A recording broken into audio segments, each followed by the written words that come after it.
खुदाई हुई है गड्डी पत्थर की आई वो भी पे। अस्सलाम वालेकुम जी सारे बिरा ठीक हो सो। अज 2 मई ने सन 2026 ने बरोज हफ्ता ने चकवाल दे गिरां घोगी कलौतिया ने नाला मनगैत सारे बिरा इस वीडियो में ज़्यादा से ज़्यादा शेयर तो लाइक करो ताकि इस नाले मनगैत दे पुल का कम शुरू हो जाए तो लोगों की जी मुश्किलात है वो कम हो जाए। नाला मनगैत जिस वक्त पिछले सन 2025 पानी आया इतना ज़्यादा पानी आया तो हूँ पानी तो सकते पियो को नहीं पानी सुक्या पिया हुआ है। सामने पानी आता नहीं तो बहुत ज़्यादा पानी आता तो जिस वक्त इतना ज़्यादा पानी आया लोग आवाज़ उठाई उस वाल निका जा क्लिप तक कहने। और ये कच्चा पुल बना हुआ है, इसके ऊपर से पानी गुजर रहा है। आपको मेरा कैमरा मैन दिखाएगा कि कितना पानी है।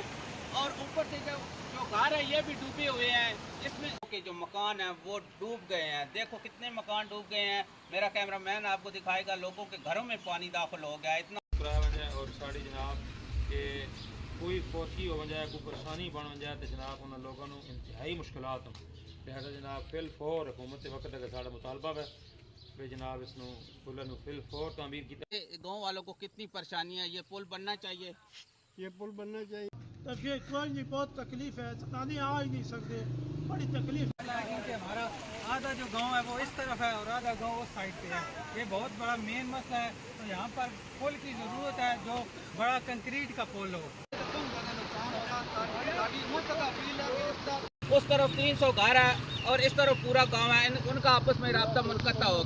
इक्लिप्स वन तक आया इस तम ये मकसद है अभी इस नाले मन गया जितना पानी जिस वक्त आता तो गिरां के लोगों तो इलाके के लोगों की बड़ी मुश्किलात वध वैंदी है। तो उन्होंने बड़ा सफ़र करके तो जनाब दूवी साइड तक वहना पौंदा क्योंकि इतने 300 घर है तो इदा पूरा गिरां है। इस वजह तो क्लिप तक आया भी इस नाला मन गया कितना पानी आता। तो जिस वक्त इस संग बुनियाद रखनी है अस 3-4 दिन पहले खबर ब्रेक की तो उस वक्त जिस वक्त अस खबर दी तो गिरां के लोग कितने खुश है वो भी सूँ जनाब भी क्लिप निका जा कहने। इसका इफ्तिताह होना जी इस अतवार जड़ा अतवार आता पाया इस पुल की इस सड़क जी जा रही सीधा डिंगी वाले पुल है मिलनी इसकी जनाब ग्रांट मिली 2 करोड़ 10 लाख रुपए की। इसका बड़ा जल्दी काम शुरू हो जुलना लेता है। अब्दुल सुल्तान साहब रहा जो पुल मंजूर किया उन्होंने बड़े शुक्रगुजार हाँ। अतवार वाले दिन इसका इफ्तिताह करते हैं सरदार शबीर साहब का जिनकी एफर्ट्स हैं। हैदर सुल्तान साहब का शुक्रिया अदा करते हैं, सरदार वजाहत साहब का शुक्रिया अदा करते हैं और अलियाने घोग के जितने भी अवाम है जिन्होंने इस काम के लिए स्ट्रगल की है। और साढ़ा दा ग्राम का बाहर पे इस वजह तो करके बड़ी आमदोरफ्त लोग इधर ना ग्रां आ सकते न बाहर जा सकते। बहुत ज़्यादा फ़ायदा असी हैदर सुल्तान साहब से बड़े शुक्रगुजार था। 25 जनवरी बरोज अतवार है जिस वक्त इस तसंग बुनियाद जिस दिन रखा गया चौधरी हैदर सुल्तान साहब रवी आए तो जेडे गिरां के लोग है उन्होंने जनाब इस पुल तो सानू कितना वड्डा फायदा हो सी तो साड़ी मुश्किलात कम हो सी तो इलाके के लोगों कितना फायदा हो सी वो भी छोटा जा सानू सारे बिरावां क्लिप तक कहने। भाई जी इस इलाके का कितना फायदा है पुल बन गया था? भाई जान इस पुल बनने नाल साड़ी जी बाहर वाली आवाम है काफ़ी आबादी है बाहर साड़ी जितना ग्राम है इतनी आबादी इसको तकरीबन फायदा बाहर इन्हें सारे वास्ते फायदा बाकी भी इलाके के लोगों वास्ते फायदा है मेन रहा। ठीक है तो इसे बेहतर जी साड़ा मेन किरदार है तुसा इस चीज़ में बहुत हाईलाइट किया। ठीक है चाचू सरदार शबीर साहब चाचू इसहाक साहब ठीक है चाचू सरदार महमूद खान साहब उस तो इलावा भी शुक्रिया अदा है चौधरी सुल्तान हैदर साहब का जिन्हें यह पुल साड़ा मंजूर किया था अज इफ्तिताह इलाके का कितना फायदा हो सी इस पुल बनने जी। अस्सलाम वालेकुम। ये बहुत सारा फायदा है जी। ये सारी मेहनत ही तुहाड़ी है तैर साहब। ठीक है ये स्टार्टिंग भी तुसा ही तकाया भाई ये पुल बनना चाहिए जो पानी आया बड़ा रुड़िया है बड़ा नुकसान होया ग्रां का छोटे छोटे बच्चे आर पार रहते। ठीक है ये सारी मेहनत ही तुहाड़ी है तो बड़ी मेहरबानी गौरमेंट की जेड़ा सन पुल बना के। जिस दिन इस नाले मन गया तो पुल का संगे बुनियाद रखा गया तो चौधरी हैदर सुल्तान साहब रहा लोगों कितना वड्डा इस्तकबाल किया इतने लोग खुश है तो वह भी छोटा जा सानू क्लिप तक कहने। पुल का जनाब संगे बुनियाद रख सन इलाके के लोग तो काफ़ी लोग जनाब शिरकत फरमाई है तो इस्तकबाल वास्ते चौधरी हैदर सुल्तान साहब रहा लोग खड़े न काफ़ी तादाद ही गिरां के लोग इलाके के लोग जनाब मौजूद हैं।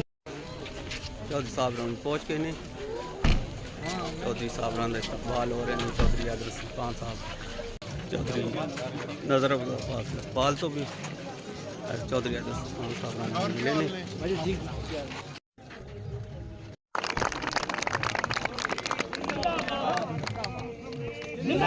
चौधरी साहब इफ्तिताह कर दिता जी चौधरी हैदर सुल्तान साहब इफ्तिताह कर दिता जी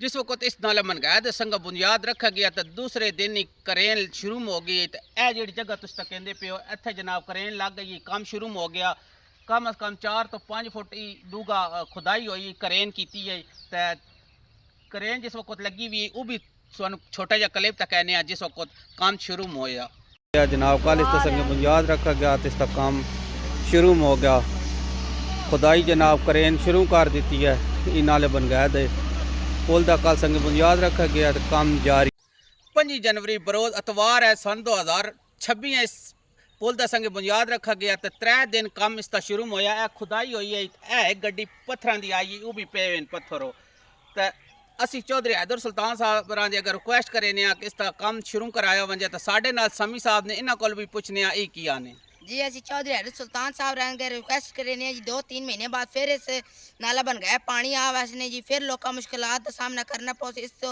वजह तो पहले इस पुल का 2 महीने 3 चो काम मुकम्मल कराया वजे जी समी साहब रांदे को भी सुनिया तो तैर इमरान है तो मेरा कैमरा मैन अयान तैर इजाजत दिया जी अल्लाह।